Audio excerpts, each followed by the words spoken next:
before the summer. We have all of our lifeguards hired. Thank you to Southern Current Unified School District, Rmac, social media, the Chamber of Commerce, anybody that you guys spread the word like wildfire. We had 30 applicants for lifeguards. That is phenomenal because we need 15 to keep the pool open 7 days a week.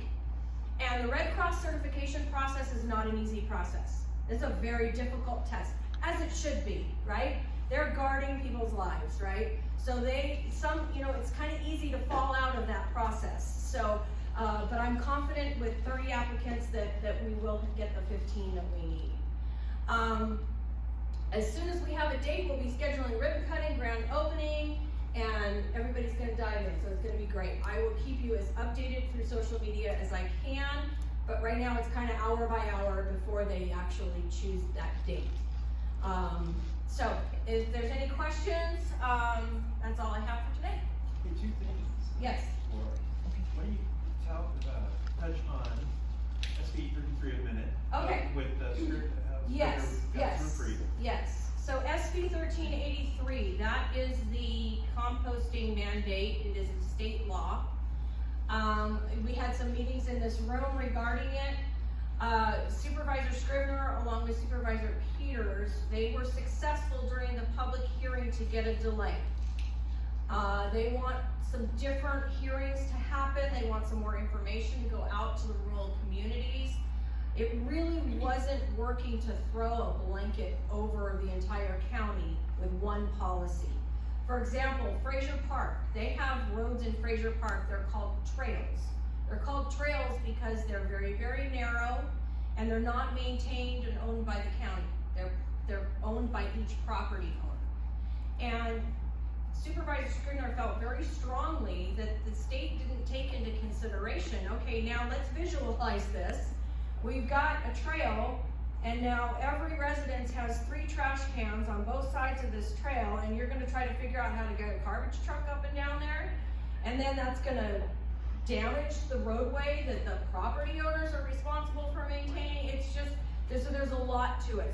So Supervisor Scrivener was able to listen to the communities and get an extension on that for 6 months. So we are in a holding pattern, and I think Dominic will probably be able to elaborate a little bit, I'm not sure. But that's where we're at with SB 1383. And then he came down and yes. advocated for our courthouse. Oh, the courts, yes. Okay, so I learned recently, I didn't know this, that the courthouses are owned and funded by the state of California. Even though the county runs them, they're funded by the state. There is a state budget proposal that could potentially close the courthouse in Ridgecrest and Mojave and build a new one in Tehachapi. That's a bad plan. So there were a couple of public meetings. Supervisor Scrivener attended the public meeting in Mojave. He did advocate this. The judge that's now presiding over this process is really great. He's really, really listening to the communities. DA Zimmer was there, Sheriff Youngblood was there, and you know the idea behind discouraging that from happening is really for the victims. They're advocating for the victims.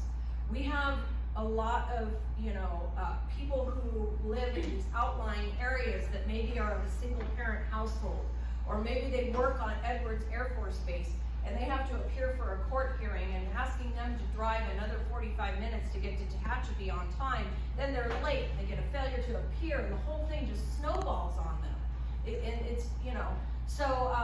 So we do have a judge that is now making a recommendation to the state to fund remodels and additions to Ridgecrest and Mojave and keep those 2 courthouses open and not build a new one in Tehachapi. So stay tuned, because now it's in their hands. All right, thank you, Mark.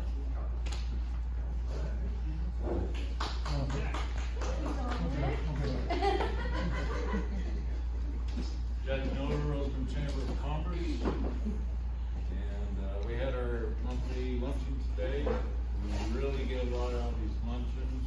I encourage anybody that's business or even just interested in the public, come on to the luncheons every month. We have burritos every third Tuesday of the month at noon. And we have all kinds of community leaders as well as business people and regular people. And the information that circulates at that casually is excellent. So that's really good dialogue during these meetings. And Laura was talking to us today in October. Ashby Chambers will be putting on a conference with all the East Kern Chamber of Commerce. So we're looking forward to that. And we're good. Today our guest speaker is David Santos. He's our supervisor for the Kern County Library. And he was our guest speaker and gave us a very informative speech today on the library and its resources and some of the things coming up of that nature.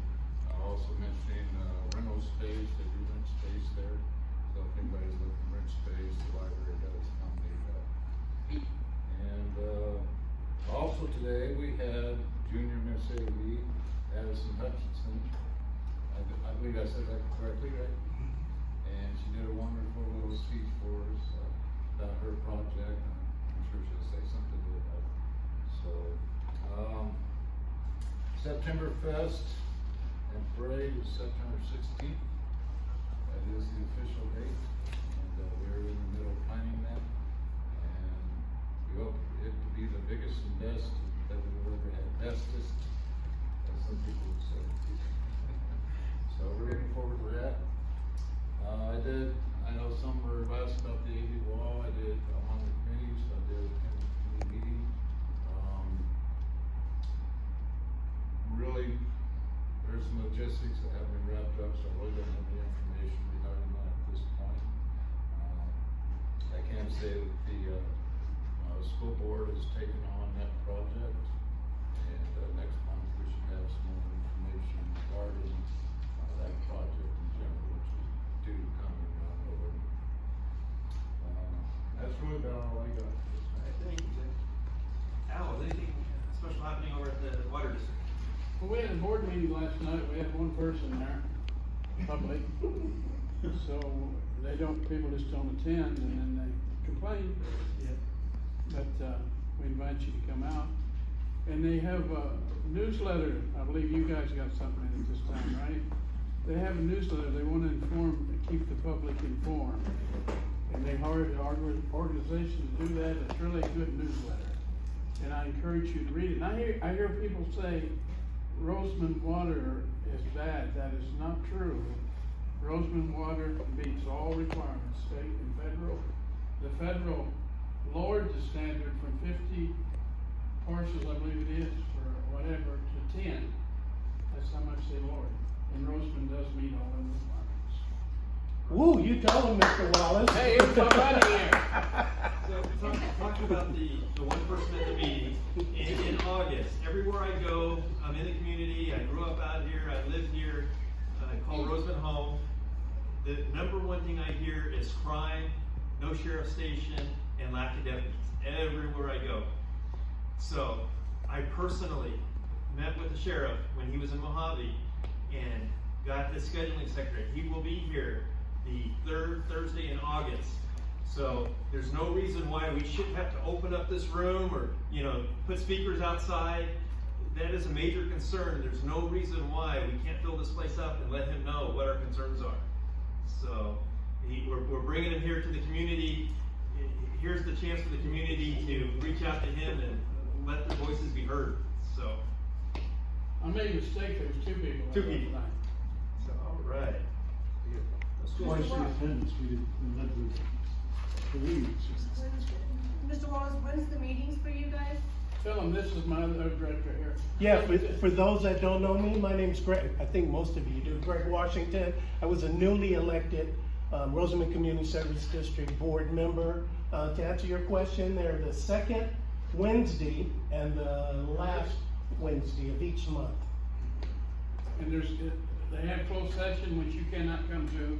It's 5:30. The meeting you can come to is at 6 o'clock. And I really would like to see the community come out and see what's going on. I think apathy is one of the things that's really detrimental to a community. So for people to come out, get involved, see what's going on, throw eggs at the directors, whatever you want to do, but come on out and know what's going on in your community. All right, how about the Antelope Valley Citizens for Responsible Water Use? I'm Randy Scott. Probably don't need to tell you, we've gotten a pretty good amount of rainfall this year, getting up close to one of the all-time records, if you will. That's for the state overall. For our local area, we're just about twice the historical average. All the reservoirs are up to at least their historical average, if not higher, so that's good news. From a snowpack standpoint, the overall average for the state is over 300% of normal to this date. You've probably been seeing things on the news about that. There is some concern about how quickly that melts relative to all the rivers and so on that are starting to fill up, some of the flooding that has occurred. As far as the state being in a drought condition, last September, the entire state was in some kind of drought condition. Since then, over 70% is drought-free, a few percentages in moderate drought. So there's very little drought, as you can imagine. There are some, if you will, downsides. Owens Lake, in fact, I was just watching a video on that. In the past, it's been pretty dry, and it's been a lot of dust and pollution have come out of that. Well, they put a lot of mitigation measures in there. Now the lake is filling up, so it may damage some of the mitigation measures once it dries out again. So there's some concern about that. One of the good news about the amount of rainfall we've had is the state is encouraging ground recharge, water banking. AVEC's doing a lot of that throughout the state. The state has even allocated some additional money to encourage more people to do water banking. So that puts water down in the ground, so during dry years we'll be able to take it back out. One of the things that they're saying is a lot of the, some of the beaches, the water is actually getting dirtier because of the rainfall, then causing the dirt to come down through the rivers and out into the beaches. So just be a little careful about that. And there's an estimate there's been over $200 million worth of damage to a lot of the state parks because of that. One of the things they've just proclaimed, this year will be an El Nino year. Don't get too concerned about that, only because there's several different weather versions of what does that really mean. Generally, it means a little bit more rainfall. Most of the people are not predicting that there's going to be as much as we've had this past weather year that started in October. But so when you hear that, there's a whole variety of thoughts about what El Nino really brings. But probably a little bit more than normal rainfall, at least so far. That's what they're predicting. Interesting thing to that, if anyone's interested, they have a water bank on 140th and B, and you can actually see the water. You see them pumping it, laying on the ground. Yeah, and everyone's encouraging that. And Roseman has a water bank too. Thank you. Is the one he's talking about the AVEC one? No, those were established before that. AVEC's got several now, both on the west and southeast. The one on 140th is not Roseman. So. Yeah. Is that Subfront or something? I forgot who runs that. Well, they've got one out at about 140. 140 is what I'm talking about. AVEC, that's an AVEC. Okay. And then they've got one out in Fairmont area, one about 106 Street East. It's I actually came on to see you. 140th. Okay. Yeah.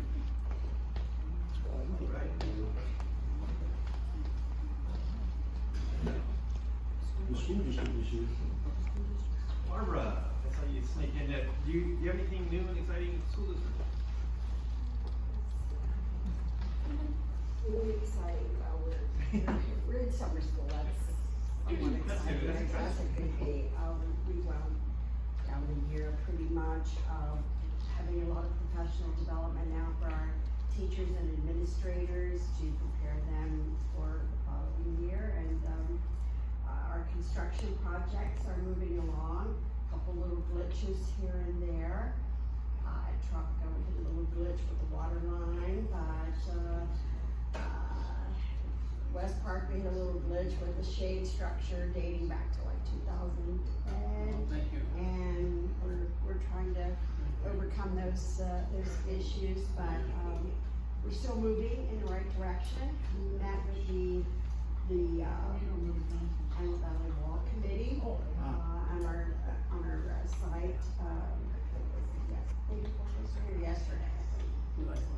lost track, the week is like. Thank you. And I appreciate everybody who came out, for that. We're gonna have, a lot of work and a lot of, we're gonna need everybody who wants to be a part of this, please come in and join us, because we really, really learned a lot at that meeting. Linda was there and, Stacia was there, who have, pretty much been the foundation of this wall since the beginning. And so they kind of walked us through everything that we will need to put in place. So, that was interesting, but at the same time a little scary, because there is a lot of work to be done for that. November will be here before we know it. Now it seems like it's a distance away, but it's not really that hard. When, The wall will arrive, I believe, on November 7, and it will exit on November 12 in the afternoon. so over Veterans Day. Beg your pardon? So over Veterans Day, Yes, yes, formerly known as Armistice Day. yes. So we have a lot of activities, some candlelit services and things that we wanna plan during that time, and bring in, also use some of our high school cadet corps. So, but there's volunteers, we're gonna need tons of volunteers. The one thing that they did stress to me that I wanna share with everyone is that we're not really in the market to fundraise as per se, but we are able to take donations. So we have to be very careful not to cross that line, but, I think so far there's been about $3,500 coming in, and, the district, is in a position that, we will pay the $7,500 to bring the wall to Southern Kern, to Roseman. But there's lighting, there's security guards, there's a lot of other components to that are gonna be costly. So we will take donations.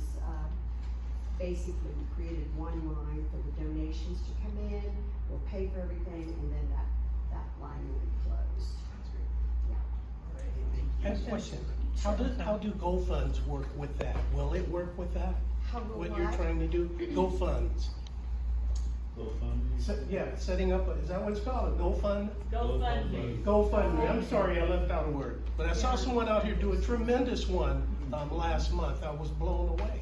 Yeah, I don't believe we can do a GoFundMe. Okay. I'm sorry. Yeah. When is Yes. your deadline for donations?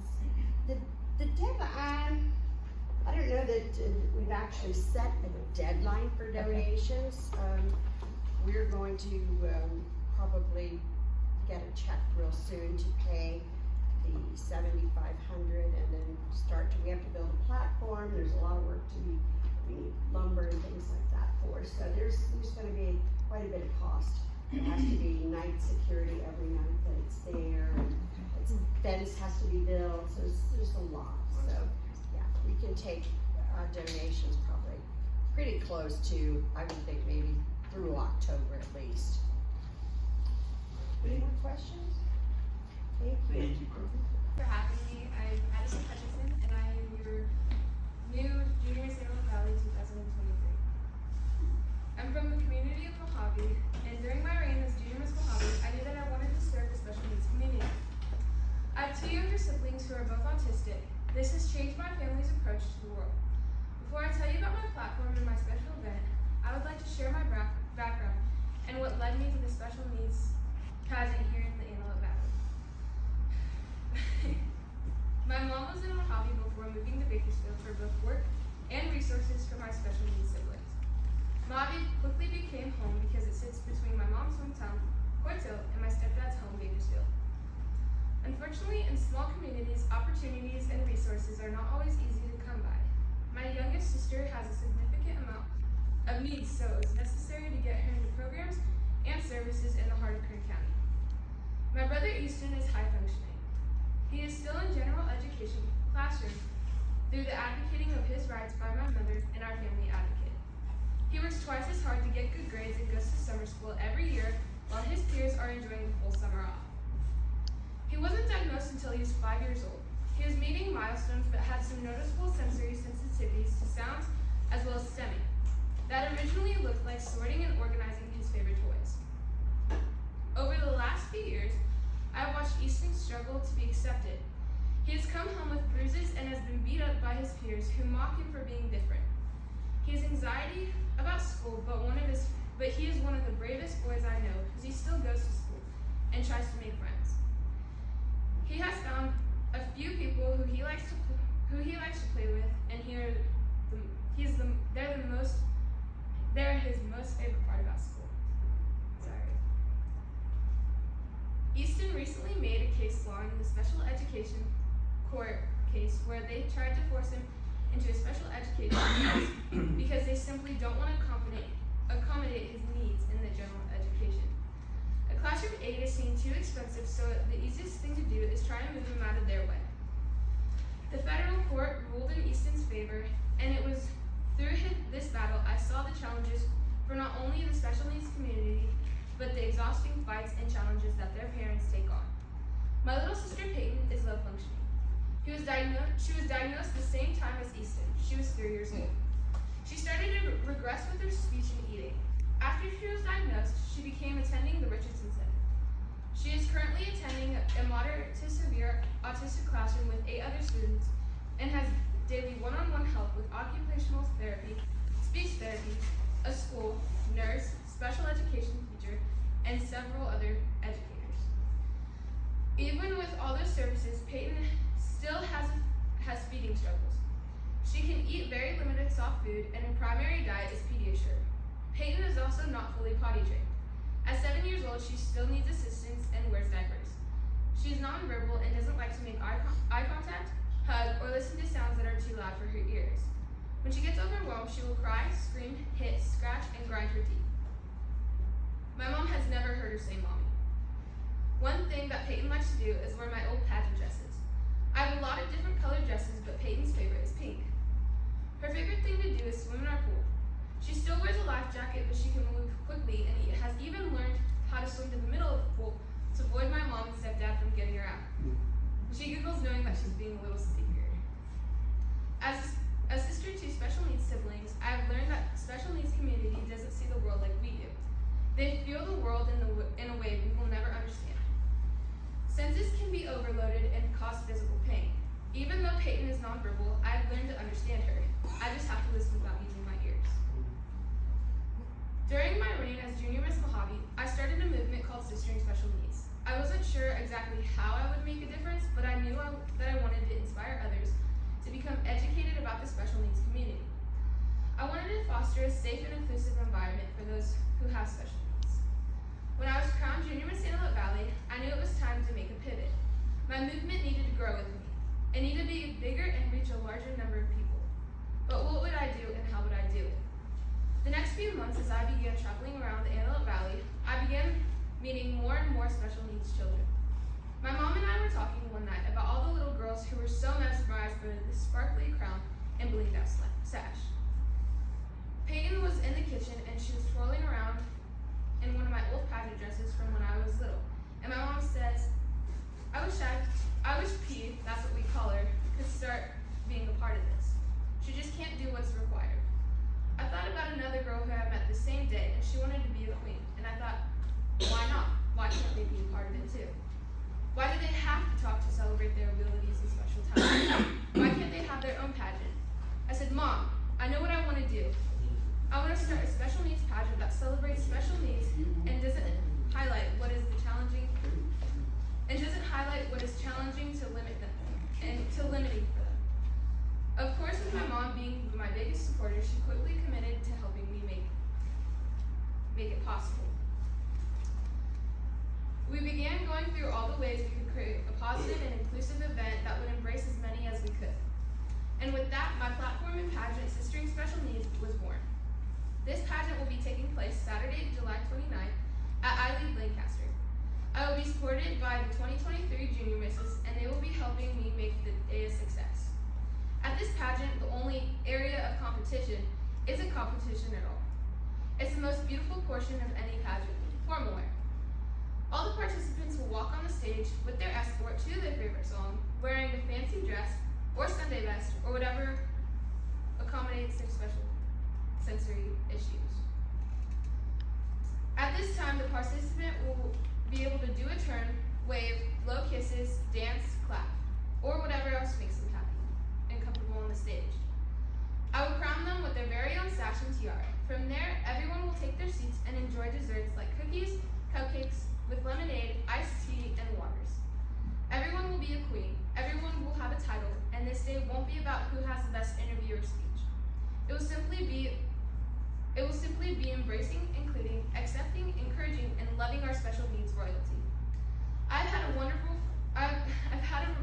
response so far, and I hope to fill all 35 spots. I capped it at 35 to ensure that Mom can keep up with all the sashes she's making and that we don't violate fire code. As your Junior Miss Antelope Valley, I want to ensure that I give back to the community as well as inspire the others and touch those who have never had this opportunity until now. I want to build a foundation for this event that I can keep growing and reaching more and more for the special needs community each passing year. I do not intend to have this be a one-time event, and with my mom's support is really what has made this possible, but I do need community support. I have event insurance, venue expenses, decorations, desserts, sashes, tiaras, refreshments, photos, and programs, as well as other expenses to make this beautiful and memorable moment happen. I would ask each of you to consider giving to my Venmo or sponsoring the event as a whole. I have also established an Amazon wish list to help contribute with some of the decorations and special gifts for the participants.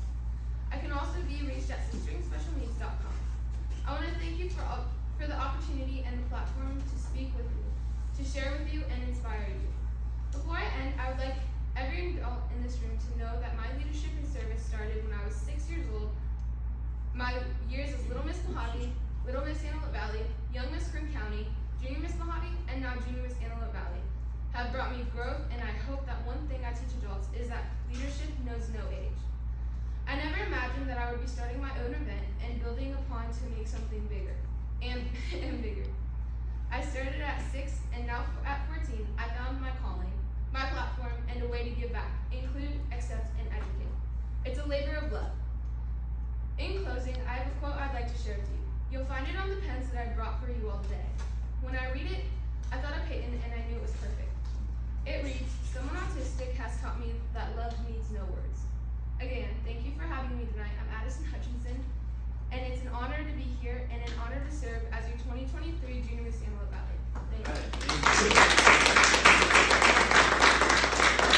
Good evening, everyone. My name is Sharon Fleming. I'm a supervisor with Child Protective Services in Mojave and Ridgecrest. I was asked to come share some information. I have worked in the Resource Family Unit and also in the Adoption Unit in my 9 years that I've been in the department.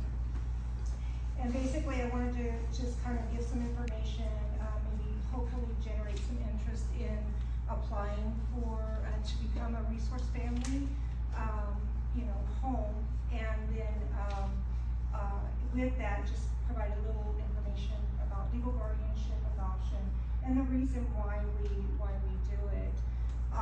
As you know, Child Protective Services works here in East Kern. My friend Antonia is an emergency response, and she's the one that goes out and investigates referrals that we get. So when those children come into custody, we need safe, secure, loving homes to be able to, envelop those children and give them a place to live while their parents are maneuvering the legal system, the legal process. We don't have a lot of resource homes here in East Kern, and the ones that we do have are just at maximum capacity. And so that's the reason for, kind of helping to generate an interest. Basically, the children come into custody, their court process could be anywhere from, where they're released immediately to family members, or they could linger as long as 2 years. And we're talking about infants to 17 years, 17 years of age. And some of our children actually age out of the foster care system without having a permanent home to live in. And they can bounce around from home to the home. So basically, the approval process is you apply, you generate an application, you submit it to the resource approval unit, and then they would work closely with you to get you approved and qualified to take in foster children. So that includes a background, a criminal background check, a fingerprinting process. They would do a home inspection to make sure that the home is safe, it's up to code, there's no health or safety concerns. And then after that, they do generate what's called it's a report. It's a evaluation for the home, kind of getting some history on the family, how you grew up, how your family functioned while you were a child, things that you learned, were you disciplined, all of that. And so they take all of that into consideration, and these are requirements by the state of California. And so once you're approved, you get a certificate, and then you are open to take in foster children, either from birth to 17 years old. Part of that process is that, and initially you will, I think it's about 16 hours of training that you would do initially, and that's like CPR, that's some maybe trauma-informed care to help you identify the trauma that the children have dealt with and what those behaviors look like. And then there's some other various trainings, and I'm not real familiar with all of those. But, and then annually it would be about 8 hours of training that you would do. And generally, because we're in the outlying areas, they allow those to be done online. I think they even do the CPR certifications online now for us because we're so far out from Bakersfield. So basically that's it. We're looking for some community interest, people to apply. On the flip side of that is the adoption legal guardianship, because some of these children, they don't reunify. And we try to find forever homes for them. And so the adoption process is, once parents have exhausted the court process and the judge determines they're not going to go home, then we are looking at, especially if they're under 5, we're looking at permanent homes for them. Somebody that will either, for under 5, it's always adoption. It's preferred, that's the best outcome for children. So we would be looking at doing an adoption for them. On the other side is the legal guardianship. We don't terminate parental rights. The children remain in foster care with the opportunity to reunify with parents at some point whenever they're able to. With the adoption, parental rights are terminated, that child becomes your child, and you go on to raise them. With each of these, there is financial, I don't want to call it an incentive, it's financial funds are given. Foster care funds are provided to help care for the child. If you're just doing the resource family and you're giving them a home, and this helps to compensate for food and clothing and travel and all of that. And then also for the adoption and legal guardianship, the same thing. They are provided a stipend or funding monthly to help offset the cost of raising a child. So, that's pretty much what it is. We're just looking to see if we can get some interest in, I do have some pamphlets that give a little bit more information. The one here at the end, it does have a number on it. If you're interested in getting started with the process, it's the resource approval unit over in Bakersfield, and then they would direct you on how to go online, create an account, apply, and then they'll walk you through the process. Each child is assigned a social worker depending on the unit that they're going to be in. Most often it starts with a social worker that does the investigations, then it moves on to a court social worker, then a family services, and then any other specialized unit for services the child might need. We make sure that they have medical coverage, and there's lots of other things that we do for them to make sure that all of their needs are being met. So, two questions for you. If you're a resource parent, this might not be the right word, is the drama. Do the parents of the kid, do they have access to your address, where the kid's at? So it is required that, and throughout the entire process, it's required that the resource parent's telephone number and address is to remain confidential. I have resource parents that prefers zero contact with parents. We visitation, we facilitate visitation, we, do find locations, to hold visitation. And, if the resource parent wants zero contact, then we would pick up and we would transport that child, we would facilitate the visitation. There are other resource parents with parents that are not so difficult to deal with, that kind of develop just kind of a working, type of relationship. Here's your child, they're doing well, all of that, and they might, exchange information at a visit or something like that. But no, it is required, the courts keep it confidential, we're required to keep it confidential, so, that information isn't out there, and, some parents could get upset, and, but for the most part, we are required to keep it confidential. Thank you. Any other questions? Hey, thank you very much for coming down. And there's Guys can- pamphlets and stuff on the table. Thank you. All right. Everybody, my name is Dominic Hayden, and I work for Senator Shannon Grove. I have worked for her for 4 years, just over 4 years.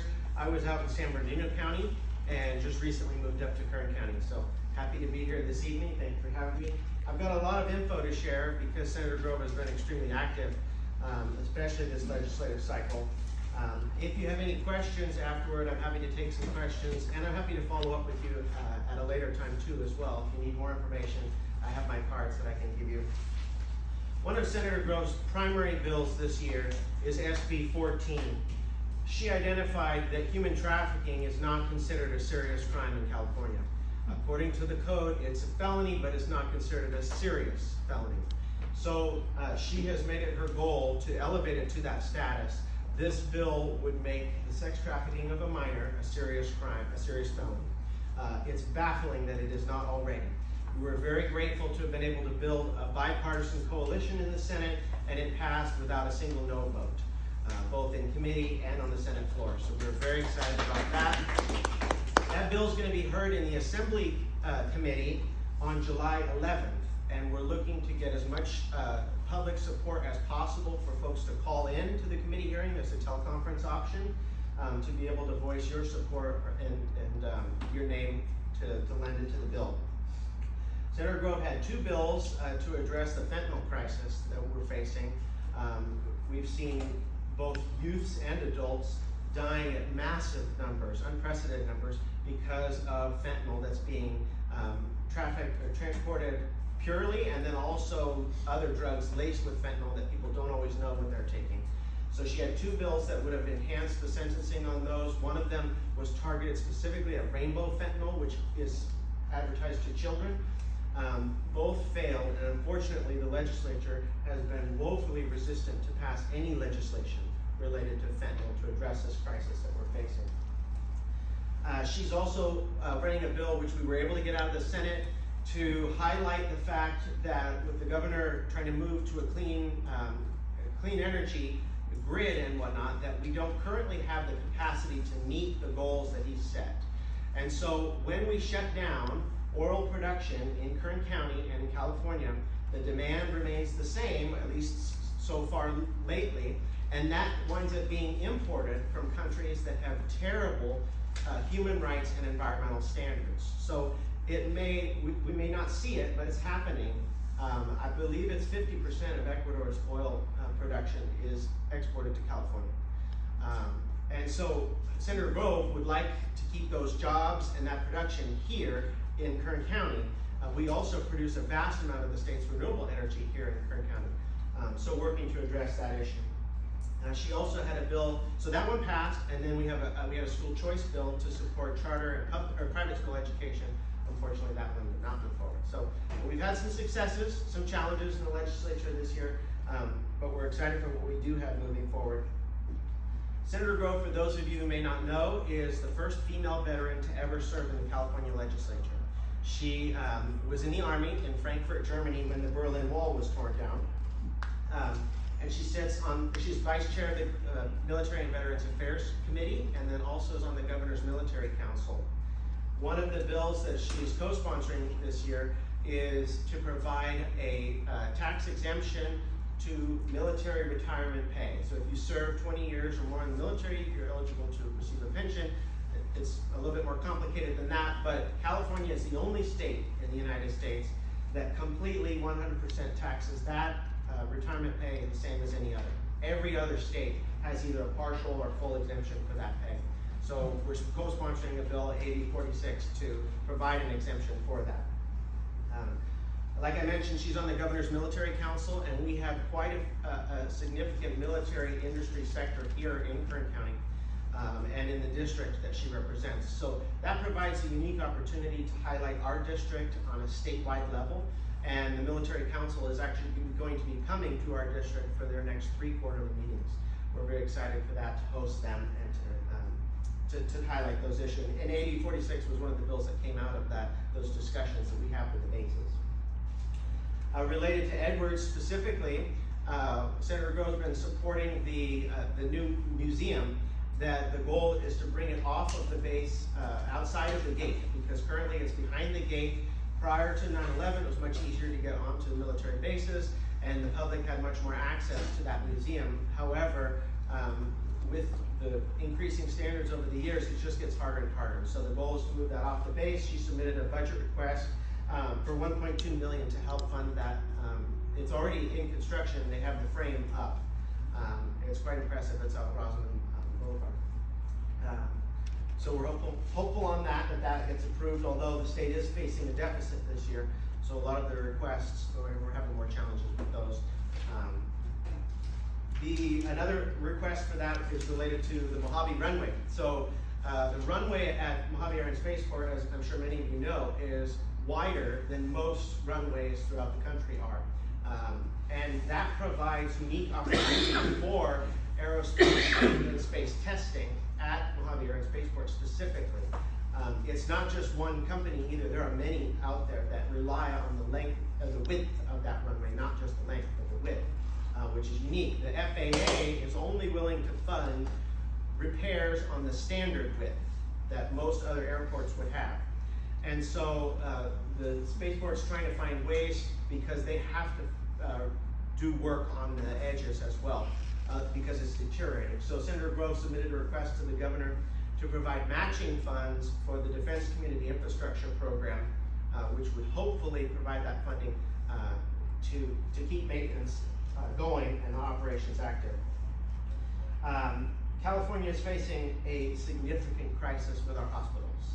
There are numerous hospitals throughout the Central Valley and statewide that are facing drastic budget shortages, multiple in our district that have weeks of operating budget on hand. Not months or years, but weeks, and are at risk of closure.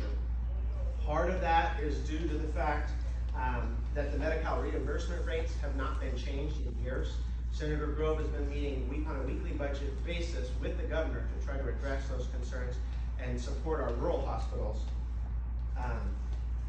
There have been changes to the state's plans related to geography. So a lot of folks are seeing that they're not able to access healthcare services, and they're having to drive far distances. We see that especially in our rural areas. Please contact our office if you're finding that to be a challenge, and we can try to help as best we can. In addition to seismic retrofitting, the state is requiring seismic retrofit for earthquake safety, but a lot of the hospitals, especially in our rural areas, can't afford that, and they're trying desperately to find the funds to be able to do that. So she introduced a bill, SB 759, to extend the deadline by 10 years from 2030, which is coming up rapidly fast, to 2040. And then, in addition, has been working with the administration on that issue. Opposite direction, there's a bill currently, SB 525, which would raise the minimum wage for all healthcare workers to $25 an hour with a 3.5% annual increase. We want to see workers paid good wages, But unfortunately, that kind of a wage in our rural communities, Ridgecrest, in Kern County, Tulare County, it could send hospitals out of business, especially with the drastic operating cost shortfalls that they have. SB 1383 was brought up. That bill was passed by the legislature in 2016 and signed by the governor at that time. Senator Grove was not in the legislature at that point. However, we've been actively involved on the topic. At first, working to try to get exemptions and extensions, and then when Cal Recycle kind of put a stop on that and has not been helpful with that, have been trying to work with and support the county, because unfortunately, they're the ones who have to implement it, and both they and the waste haulers get a lot of flack and struggle from the community, when in reality, this was a state passed bill, and we completely recognize that, and it came with no assistance for them. What is 1383? SB 1383 is trash hauling, the composting and whatnot. So, like Laura Lynn said, these dirt roads, are people going to drag their cans all the way down the road, or is the truck going to come up? I mean, it's the policies that may work for the coastal communities do not necessarily work in the rural areas of our state, and that's one of Senator Grove's passions, is to try to highlight that for Sacramento. We are grateful, though, that they were able to postpone it, but ultimately the state is threatening fines if it doesn't get implemented. And so we have been involved in that. There was an issue related to the state fire maps. I'm not sure how many of you are aware, but the state is redrawing their fire maps for hazard severity levels of what areas are at risk of wildfire.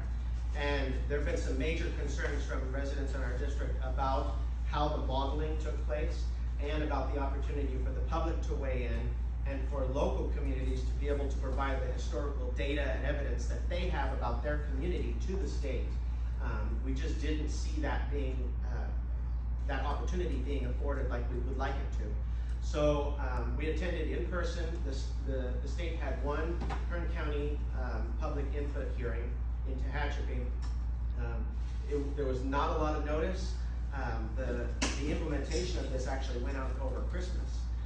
So we attended that hearing and said, this needs to be extended. We need more time for the public to be able to weigh in, and we're successful at that. They extended it an additional 90 days, and then even after the public hearing closed, Senator Grove's been in contact with the state fire marshal, just trying to even further drive home the point that the communities need the opportunity to be able to express to the state, this area of our community may be a fire risk. This area is not.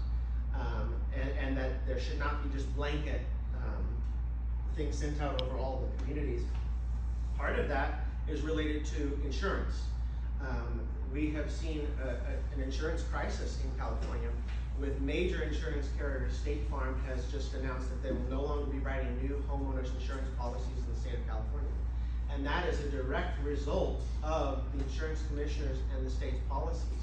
So Senator Grove recently was having conversations with the state insurance commissioner, trying to address that issue, so that, because people can't afford the insurance levels that are going up, and sometimes there's just non-renewal completely.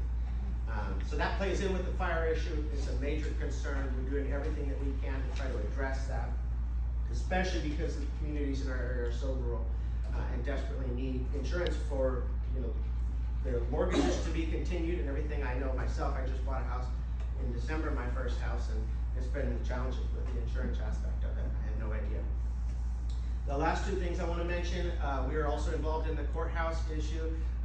Lauren Lynn was mentioning that they were trying to close the Mojave and the Ridgecrest courthouses. Senator Grove actively opposed that and wanted to see those continue funding. So we're grateful for the progress that's already been made, and need to see even further progress, because Ridgecrest was at the top of the list for funding. And when the new plan to move to Tehachapi was implemented, they got put at the bottom of the list. And so we're trying to advocate, because that funding needs to be returned, because it was through no fault of theirs, and they actually weren't involved in the process like they should have been. So we've been talking with Ridgecrest, with Mojave, even with Tehachapi, and they're completely on board. Tehachapi is that, we want to support the courthouses that are already in existence, especially as they're in proximity to the military bases, and provide that support to the military mission for military service members to not have to drive all the way to Tehachapi. The last thing is that we're gonna be implementing office hours again. It's been a slow process since COVID. The Senate was very, very restrictive during COVID, and I remember sitting in an office in Yucca Valley, California, out near Joshua Tree, with the blinds closed, signs on the door, all because Sacramento, you know, the bureaucrats in Sacramento had said you cannot go out, you can't do anything, which was good for a time, but it went on for a long time for me. And so office hours was one of the things that we weren't allowed to have for a long time. Now we're re-implementing them, so we're hoping to be out in the community, and happy to take any questions. I know I shared a lot because there's a lot going on, and want to make sure that you're aware that Senator Grove is doing everything she can to advocate for the community. Well, I know it's minimal, but how wide is that one? I believe it's 200 feet wide, and the standard is 100 to 150. Really? I guess we're just spoiled. I'm used to 300 feet east. Tom? Yes, I have business cards. So like, how can we help? Like you mentioned a couple different things. Obviously the courthouses, that's a whole different council. It's not just a legislative council. I mean, would you encourage us to activating our community to write letters to that council too? Yes, and those can be passed on through our office if you want to transmit those to us or to the county. We can help get you the contact if you want to send them directly. I have them all. I just want to make sure that that's something that we can share, that's appropriate for us to share. Because it's like half legislators and half bureaucrats. Yeah. So. And I know that the Kern County Superior Court was definitely one of their goals was to increase the buy-in from the public. Yeah. And so we're grateful that they had public hearings. And then, is there anything else that you mentioned that it would help with the community activated and wrote letters and phone calls? Yeah, I would say the number one thing is the SB 14 human trafficking bill. It really does make a difference. Related to divorce court proceedings and parents recognizing transgender identity in their children, and that in the divorce court that it would be taken into account of whether a parent affirmed their child's identity. There was robust discussion on both sides. There were a lot of people that came out on both sides, and that made a difference to the legislators in Sacramento. We saw legislators on both sides listening to their constituents and saying, okay, half my constituents feel this way, the other half feel this way. How are we going to be able to find a route that kind of cuts down the middle? And so as much as we can get, whatever your position is on the bills, please reach out to us so that we can then use that in Sacramento and communicate it to the other legislators. So you were saying that the military council is going to be coming out here. Do you guys have tentative dates for that? I don't have the dates yet, but I can keep the council aware of it. I believe that it's going to be Edwards and China Lake, and then I'm not sure what the third one was. Any other questions? Dominic, thank you. We look forward to having you back again. Absolutely. Thank you. Wallace wants to know what does he want to know? What's? Oh, I mean, like that. I'll have to fix that. I'll read. Wants to know where the key to the bathroom is, or what? I don't know where he asked.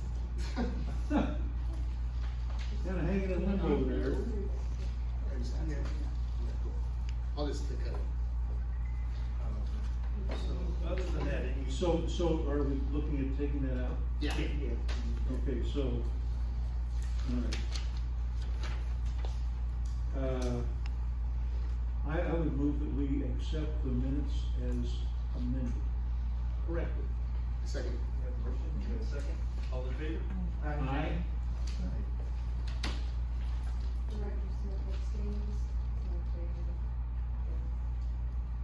Perfect. Was someone going to get sworn in? She did. I missed it? We were late. Sorry. Welcome. All right. Kelly, just make sure you document that she didn't vote because she wasn't. Yeah. So on, One abstention. so the director referrals and comments. Dennis, do you have anything? Yeah. First of all, I'm certainly glad nobody else wore their tiara, Tim. You know, one's enough for me. Thank you very much for that, by the way. Today's luncheon, let me encourage you, put it on your calendar. There's more good information passed around during the hours or so than you can possibly imagine. So I would encourage you to attend the chamber luncheon. The only, it's well run and it needs to be better than that. You know, there's nothing, in my opinion, that will help make Roseland a better place to live and work, like passing information and letting us know if the fire gets put out. Okay, I would like to see at a future meeting, someone here from the planning department to explain the planning process to us, with an eye toward looking for the best place for the Rmac to be included. We don't necessarily need to be included in the planning process at the very beginning, but at some point we need to be included so that we're not too early, and especially we're not too late, so that we can provide meaningful comment and solicit the opinion, perspectives of those folks that we're in contact with regarding whatever the project is. I've asked for this before, and they said, "Oh yeah, no problem." Apparently there is, or we would have had it already. So I would encourage us to do that. And I would still like to see someone from Union Pacific, I think it's the name of the railroad running through here, to talk about railroad crossing safety. And that's it. Back in 2015, there used to be Rmac, Chamber, I can't remember if there was another or not, but we used to be part of the planning committee process. We used to get the sheets, and let us know everything that's going on in the community. Be that as it may, we still need to understand the process. So, and then where's the best place for us to, be involved? And it's important for folks to understand that when something controversial comes up, there's a lot of interest right at the beginning, and that's not when it's really needed. It needs to be later, once these things hit the planning commission and then the board of supervisors. And by that time, everybody feels that they've had their say already, and so understanding the process and understanding when it's most effective to be for us to be included and for the community, we just need to understand, and we don't. So that's the point there. They send us notices, but frequently the notices come too late for us to write them a letter or meet and discuss and that kind of thing. It's discouraging. Right, Tim. No, I don't have nothing but to let Dennis know I've been dealing with the planning department for so long. They're the hardest department to deal with in Perry County. So, it's gonna take all of us to probably get them on board. Just to get a hold of someone usually. It is. It's a very, complicated department. Several years ago, when I was the chairman of the Rmac, I had a pretty good working relationship with them. We were getting things regularly and making meaningful comment at the time. But since then, that process has kind of fallen apart, so we need to be. So is that what you're asking, you want someone From the planning department to come and explain the process. of the planning process? Like, do they have someone like Laura here that can come? Yeah, they have. We need to find out who their person is. Well, they don't necessarily come to the meeting, but one of their people. Yeah, contact. Yeah, it doesn't necessarily. It's the Laura, but we Yeah. don't ever see her anymore. I would think. She's pretty busy. I was wondering, does that department also, email out or print out the economic report? I saw that the last one that was done was in 2018, or is that something? That's somebody else. That's somebody else? Okay. We need to know. I have Yes, I do. I actually had,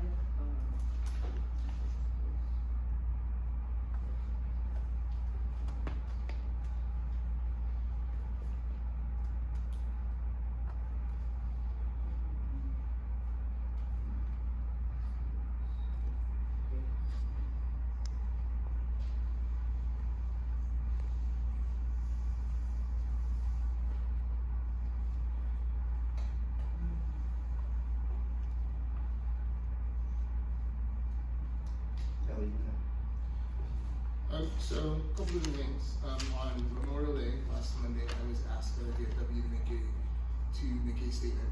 I was great. There was like 50 people there. It was a good time. We did a flag ceremony. It was pretty cool. They decommissioned a plaque that they stumbled across, and it was a man who had no family after World War II, and they finally melted it down. So we got to give it a ceremony before it was taken away and sent back to DC. So that was really cool. Other than that, not too much. I mean, there's plenty of stuff going on. Couple corrections, Ms. Carr was not just SK at USD Teacher of the Year, she's actually one of 3 teachers in the entire county to be named Teacher of the Year. And then adoptions, I love adoptions. So my nephew, when I was 11 years old, my nephew was born, and he was 10 weeks old, and the day before Easter, my sister showed him in my house, handed me him, and said, tell Mom I'll be back next week. He turned 27 this past February, he still lives with me. But he was adopted, my mom adopted him, and I'll never forget the day he was adopted. It was the most impactful day of my young life. He called me and said, Uncle, guess what? It's my day. You're not my uncle anymore, now you're my brother too. Yeah, and they do. And I said, call your mom and tell her that. The adoptions are held there in Bakersfield, and they have a courtroom there that each individual family has their adoption ceremony, and then they get a picture with the judge that signs the input with the adoption. And then annually they come back, they are able to come back, they give a little get together for our adoption. We have an adoption day, and I'm sorry, I don't know what that is. It just happened recently, I think it's in April. And they actually celebrate those who have been adopted or 40 years. Yeah, that's pretty cool. So, and then, yeah, that's it. Yeah, I just wanted to talk a little bit about the meeting that we were at with the Superintendent Gaines. I had the pleasure to sit in on an 80 Mobile Vietnam Memorial Wall committee meeting. I wanted to say it correctly because I'm kind of particular about that. And it actually means something to me to have been there. I lived in 29 Palms during the Vietnam War, and you know, it was a little personal for me to hear about the process of this wall. But it's the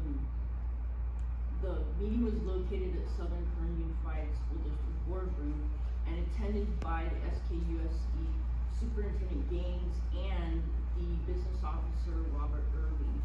Joshua Saylor was representing Point Man, Antelope Valley, and Rob Reese for the VFW, as well as Jack Miller for Rosemont Chamber of Commerce. We were greeted by Linda Willis and Stacia Miller, who provided some important documents for the host of the wall to evaluate. And please correct anything that, you know, if I'm wrong. So that host being the Southern Kern Unified School District, correct? Okay,